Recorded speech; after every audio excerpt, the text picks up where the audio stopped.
Andy here. How are you guys doing today? Yeah, it's been a while since I've seen you, huh? I've had a lot of personal stuff going on. I was thinking about making a video about it and putting it on my second channel. I don't know I don't know. I just don't know about that. I don't know. You know what? No, I will on my second channel, which will be linked down below. But otherwise, I know what you're thinking. Amanda, shut up. We just want to see our horror items. Okay, we're getting there. I'm going to be showing you some horror items that I've gotten. Some of these were like for my birthday, which was on St. Patrick's Day, like 2 months ago, over 2 months ago. Some of these were books that I picked up today. Today I was like, you know what? I'm gonna pick up a few books at the bookstore. I'm gonna pick up like 2 or 3 books. I picked up a little more than that. You probably should have known that that was gonna happen. Okay, so first I want to show you a few items that I got for my birthday. I don't have very much decor in my house. My decorations are like horror posters in my bedroom. That's just how I decorate. So my husband has always been like, let's keep the horror down to a minimum. Like when we first moved in together, he's like, we'll keep the horror in one room.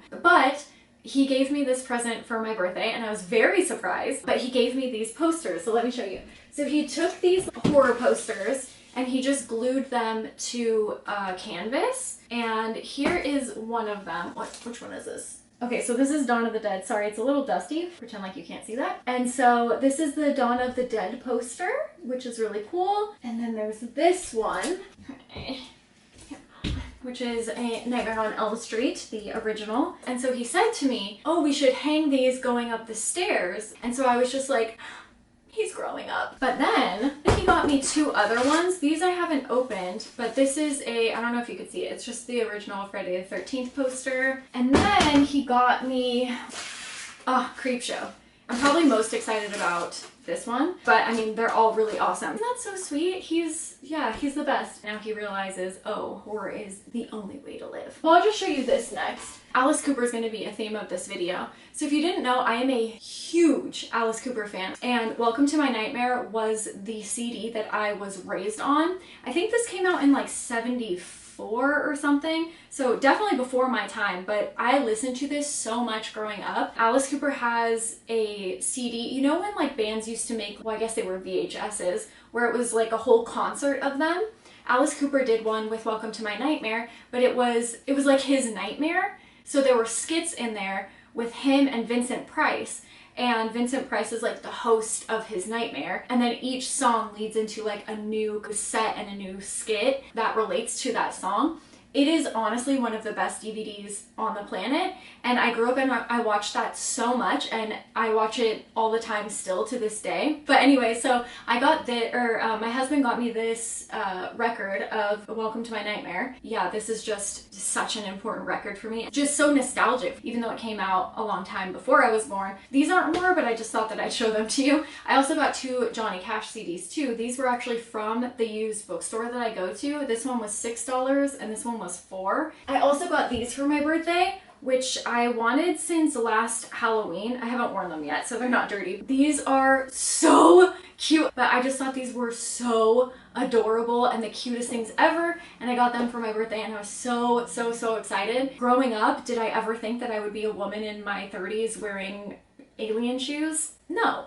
Am I glad that it's happened? Fuck yeah, I'm really excited to wear them. Another thing that I got too, so in our living room, we have these paintings from a local LA artist, and his artist company name is Human Tree Robots because he paints humans and trees and robots. But I just love them. They're like dark and weird and funky, and I just think that they're so cool. And he's always at local horror conventions out here. So every horror convention that we go to, my husband and I always go and pick up like 1 or 2 pieces, and that's what's in our living room right now. If I remember, I'll show a picture. But recently he came out with 2 horror paintings, and one was for Universal Monsters and one was for The Thing, and I kept telling my husband, we need these. So for my birthday, he got me the Universal Monsters one. Is this not the coolest thing that you have ever seen? I'm so excited. I think that this is one of my absolute favorite pieces from him. I'll leave his Instagram linked down below. The next thing that I got was Alice Cooper on his website had a shirt sale, and it was I think like 3 shirts for $20 or $30 or something like that, but it was a mystery pack and it was old tour shirts, and I thought, oh, that's so cool. I got a mystery pack, and these are the ones that I got, but this is the first one. It just says Alice Cooper Tour 2019, and then it has like the tour dates on the back. This one is my least favorite of the 3, but still really cool. So I still love it. And then this one is really cool. It just says Alice Cooper Paranormal. And this is from a 2018 tour. And then it just says Evening with Alice Cooper on the back. But my favorite one, my absolute favorite one, it says Alice Cooper, I Love the Dead. You know, like, I love the dead. Bum, bum, bum. Okay, so I Love the Dead is my favorite Alice Cooper song right now. I mean, I think like overall Billion Dollar Baby will always be my favorite, but right now I can listen to I Love the Dead over and over and over and over and over again, and then it just has like the tour dates on the back. So now I have enough Alice Cooper shirts to wear all week long, so really I don't ever have to wear anything but Alice Cooper shirts. Now the books. Okay, so all of these are not horror books. Some of them are. So let's kind of get into it. This one, you guys are going to be like, why did you buy this? I bought James and the Giant Peach. So this movie was such a huge part of my childhood. I love this. This is by Roald Dahl. I loved this movie growing up. I have never read this book ever. It was $3. I don't know if it's the reason why I love the movie so much is because it's like very dark for a kid's movie, and that's probably why I enjoyed it so much. I don't know if the book is like that. I don't know. I've never read it. Have you guys read this? Let me know if you guys liked it, and let me know if it's like as dark as the movie is. The next one I got was this Joe Hill Nosferatu book. I've never read this. I was like, oh yeah, I've heard a lot of really good things about it. And by the way, one of you told me like, oh, have you read this Nosferatu book? Because I've seen this so many times and I never realized that it said Nosferatu because I'm a moron. But anyways, yeah, I've never read this, so let me know if you guys enjoy this. Okay, so this one is Catch-22. This is by Joseph Heller. This one just says it's after World War II, and it says Catch-22 is a story of a bombardier who is frantic and furious because thousands of people he hasn't even met are trying to kill him. Catch-22 is a microcosm of the 20th century world, as it might look to someone dangerously sane. It is a novel that lives and moves and grows with astonishing power and vitality, a masterpiece of our time. This was $5. Did I tell you how much Nosferatu was too? This one was $5 too. That was a lot of twos. And then the quote on top says, an apocalyptic masterpiece. This is one of those books that I've seen so many times that I'm like, I know I have to read that. And I don't think that I've ever picked it up unless it's, you know, way in the depths of my closet, which is very possible at this point because there are so many books in there. I don't think I've ever bought this before, and I'm excited to read it. But let me know if you guys have read it and how much you guys enjoy it, because I've heard that it's a fantastic novel. Okay, this one is another Dante's Inferno. I do own this in a few copies, but look at this though. I think that this is so beautiful, and it's got like a bunch of artwork in it. So this is Dante's Inferno. It's part of Dante's Divine Comedy, the 3 parts: Inferno, Purgatory, Paradise. And Dante's Inferno is like very dark, very intense. Honestly, I think it's one of the horror books that I would recommend. You know what? I'm gonna leave a link down below to a video that I think I named like the scariest horror books that I've ever read, or something like that. I don't know. But this was in it because it is so disturbing. It's Dante being led down the rings of hell by Virgil, and at each stop, he identifies people from like Greek mythology or from history, and they're people who have done certain things in their life, and it's not even like, oh, he murdered someone, he's in hell. It's like, oh, he lied and now he's fucking in hell for all of eternity. I am telling you, it is very dark, very intense.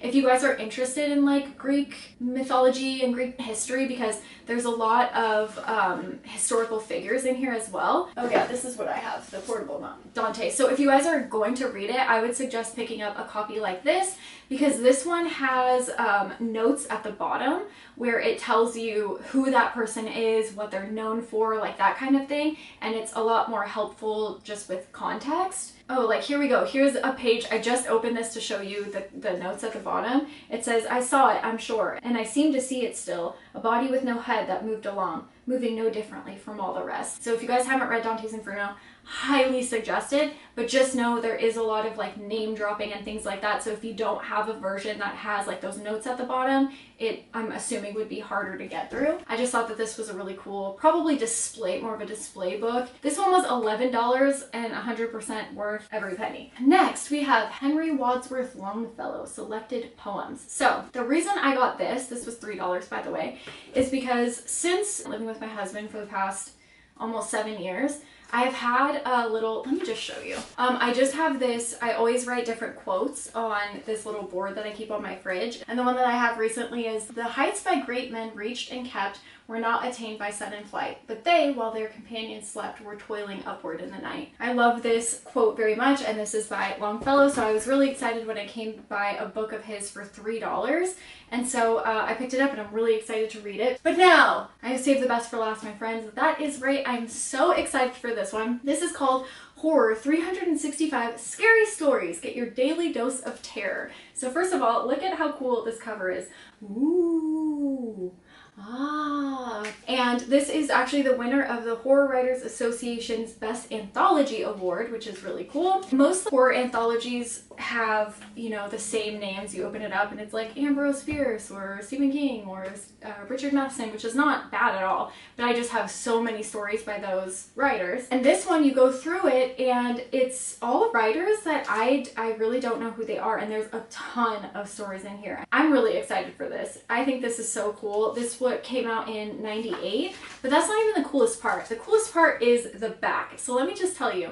It says, "Maximum strength horror fiction. Indications for fast-acting relief from peace of mind. Provides a daily dose of terror guaranteed to induce thrills, chills, and shocks when taken as an antidote to the ordinary. Stories alleviate feelings of security and the belief that what you can't see can't hurt you."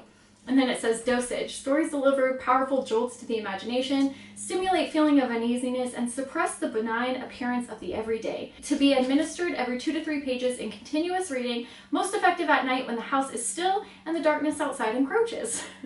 And then it says active ingredients: abominable monstrosities, dark and stormy nights, demons, evil incarnate, fog-shrouded streets, malevolent children, psychopaths, reanimated corpses, and things that go bump in the night. And then it says warnings: do not exceed personal threshold levels for fright, do not take if weak of heart, frail of constitution, or easily disturbed by the unpredictable eruption of the irrational into the normal order. Not recommended for those who identify too closely with the characters and their inescapable dooms.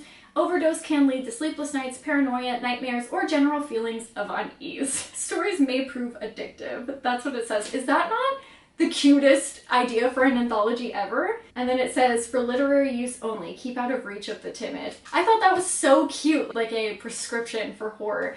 And all the stories are really short, so I think I'll definitely be able to read one a day and have stories to read for 365 days of the year, like each of the days of from a year. You know what I'm saying? It's adorable. But let me know what your favorite item was today. Let me know what you are currently reading. Again, if you guys are interested in like more personal stuff, then you can go to my second channel. I'm gonna leave that linked down below, and I will see you over there. And if not, I will see you Tuesday and Thursday with another horror video. So I'll see you soon. Bye guys.